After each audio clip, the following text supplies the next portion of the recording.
Hey everyone, today we're going to be showing you 4 things that you should check before booking your next flight with Google Flights. These 4 things will help you save money, making sure you get the best deal on your flight, whether it's for business or for your next vacation. But hey, if you're new here, my name is Ken and this is Northern Viking Explorer. And we bring you videos on travel, exploring, and discovery, so make sure you click that subscribe button so you don't miss out on any upcoming videos. But let's go ahead and jump right over to Google Flights and save you some money.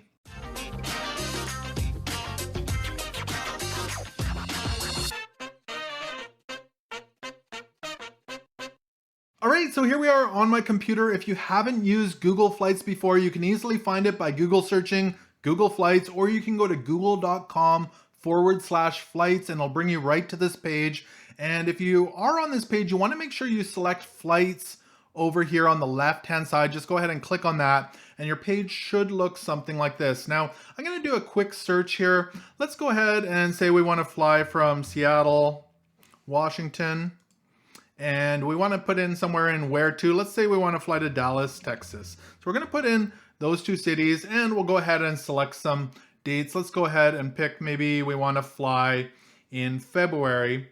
Now this is the first thing you do want to look at. Let me zoom in here a little bit. So number 1 on our list is that they are showing flight prices right here, the lowest flight prices for different dates right as you're selecting your date. So this is something to be aware of if you are flexible in your dates that you're wanting to travel. So the first thing we want to look at is maybe we want to go on February 6th and let's pick another day.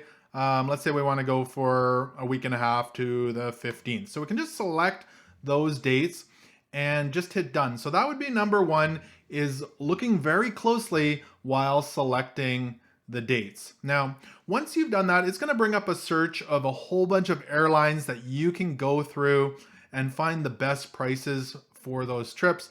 And you can search through here and look at the exact airline that you might want to travel with. Now, the second thing we do want to look at is right here. For myself, it might be a little bit different on your screen, but it's this little, it's small, but let me zoom in here a little bit so you can see it.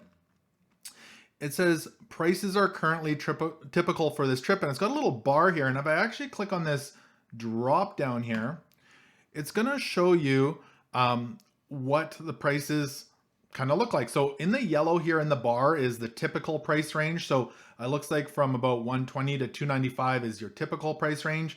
If you're in the red, you know you're paying a high price for your flight. And if it's showing up green, that's going to be a low price or a good price for your trip. Now, something cool, if you click on this little view price history here, it's going to bring up a little graph for you.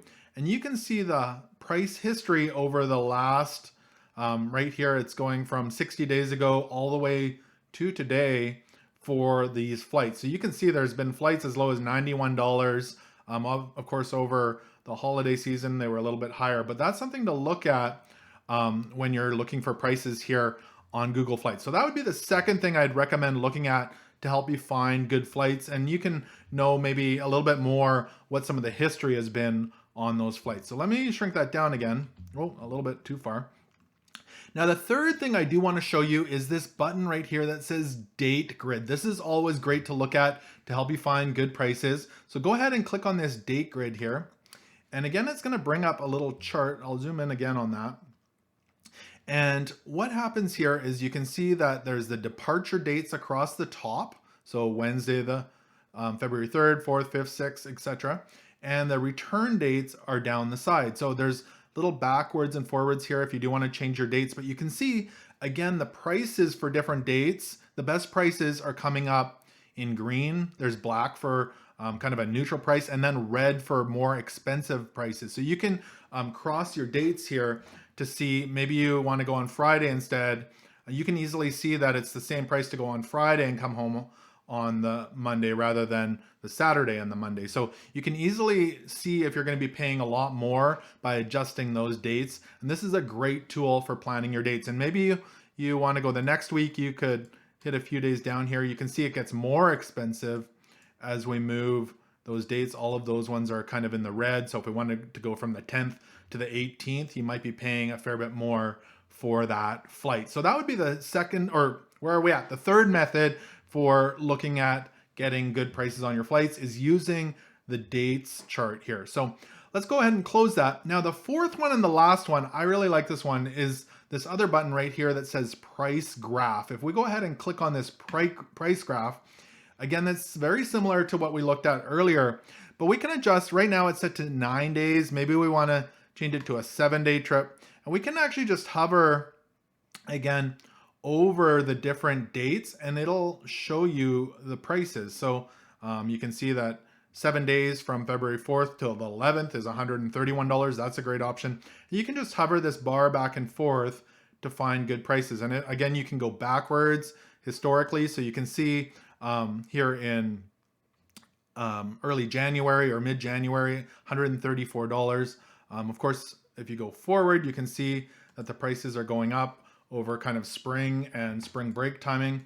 And they look like they come down a little bit here as you get into May and then go shooting right back up as you move towards summer. So again, a great tool for finding a good time for your travel, especially if you're flexible with your dates by even months or even by the day. You could save a lot of money by using this tool and organizing your trip this way. So I hope these 4 things will help you save money on booking your next flight in Google Flights. If you have some money saving tricks for booking flights, I'd love to hear about them in the comments section below. Remember to connect with me on social media. You'll find those links down there as well, and subscribe here on YouTube. Thank you so much for watching, and until next time, take care.